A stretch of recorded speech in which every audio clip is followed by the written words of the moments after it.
overlord, you say? This is the last hope for evil? He's a little short. Whoa.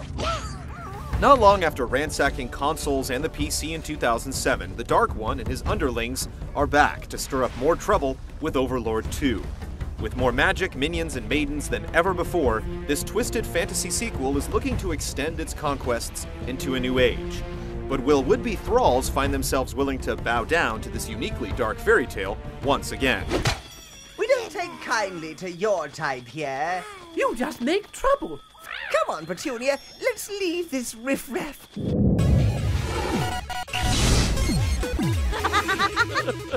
So this is your place, huh? Well, it certainly beats Nordberg. It's warm for a start. I'm not sure about this thing, though. What is it? Some kind of walnut with ears? The original Overlord may be MIA, but as one of his servants put it, evil always finds a way. In this case, it really did, through his son. Despite his impish appearance, the little ankle-biter grows up to take on his pop's crown quite nicely, and his dastardly cause along with it. This time, it's all about sticking it to the glorious Empire, a Romanesque hegemon intent on spreading its influence across the land. Though not if the newly anointed Overlord has anything to say about it. It's inherited much of the original's quirk, having been written by the same writer, Brianna Pratchett. The writing and humor takes on a more satirical bent with its politically tinged themes, though the script often stumbles on the game's awkwardly handled cutscenes. As if we magical folk didn't have enough problems. It still retains much of the farcical flavor established by the original, though it can occasionally get ridiculous with some of its attempts at heavy-handed humor. Begone, you beast, and make it fast! For if you don't, we'll kick your ass!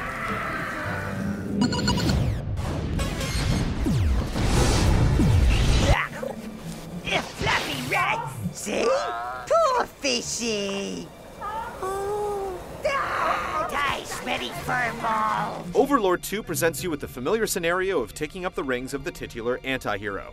With a choice combination of close-range weapons, magic, and minions, it's up to you to lay waste to the Empire and spread evil across the land. You plot out most of your dirty deeds from the Netherworld Tower, which once again serves as the game's central hub.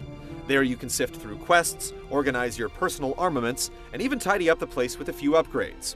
Its simple yet solid RPG-inspired foundation still serves the game well, and it's nice to see the tower grow alongside your endeavors with visual cues that mark your progress. At last, you have a dark tower truly worthy of you, Master. Overlord 2 puts a more pronounced emphasis on choice. In the game's own words, you can either choose to be evil or really evil, and the resulting decision will impact your Overlord's development in some way. Deciding to take the messy route with interpersonal relations will yield some immediate satisfaction and menacing magic powers. Choosing to dominate your foes, however, can also reap long-term benefits like a constant flow of gold, so it certainly pays to consider the added weight of each individual action. There's definitely a bit more at play here, though most of it still feels underwhelming and undercooked. A few new level elements like sailboats and minion possession spice up the gameplay with some added variety, though the linear quest design isn't particularly impressive, and the pacing can definitely start to meander during the slow crawl from goal to goal. And though it's lost some of the luster since it first reared its head in the original Overlord, there is still some guilty pleasure to be had wreaking havoc from zone to zone. Luckily, as with the first game, Overlord 2 complements its single-player experience with multiplayer offerings both online and off. It's certainly no Gears in terms of breadth or polish, but with 4 cooperative and competitive modes to dive into, it does provide players a little something extra after the 15+ hours of the main campaign. No, I wanted to call me Miss Trixie Buttercup Fairy. Are you serious? And you could all come and visit me when I move into my mushroom house. SIC, Species Identity Crisis. It's a terrible thing.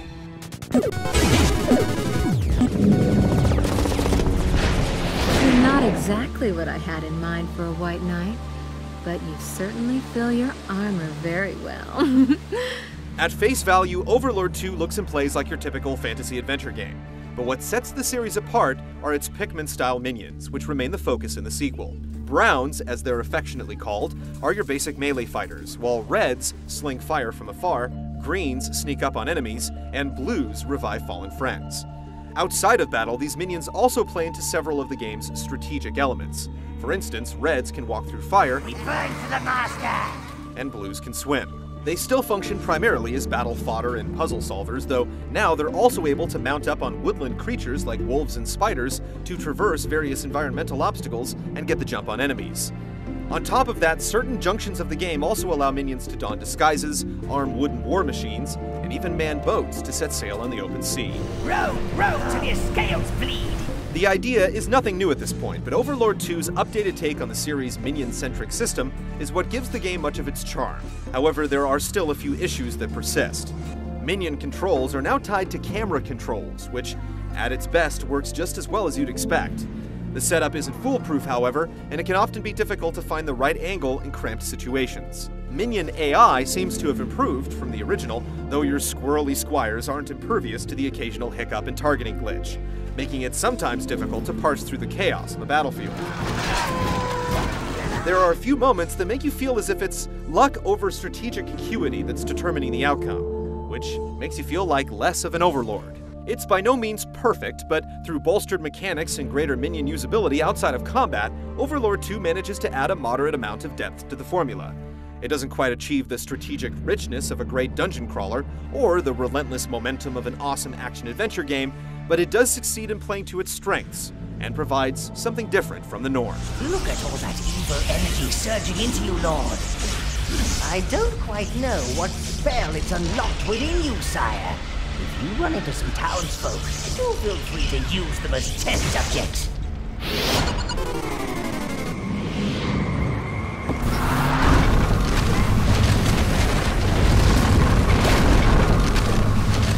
Befitting of its fantasy vibe, Overlord uses vivid colors, fanciful character design, and stylized geometry to shape its twisted storybook world.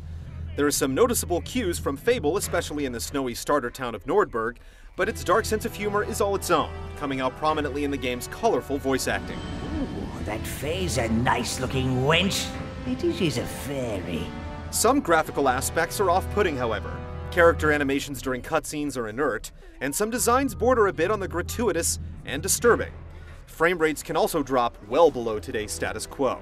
But like with its gameplay as a whole, Overlord 2 will certainly try to win you over with its style.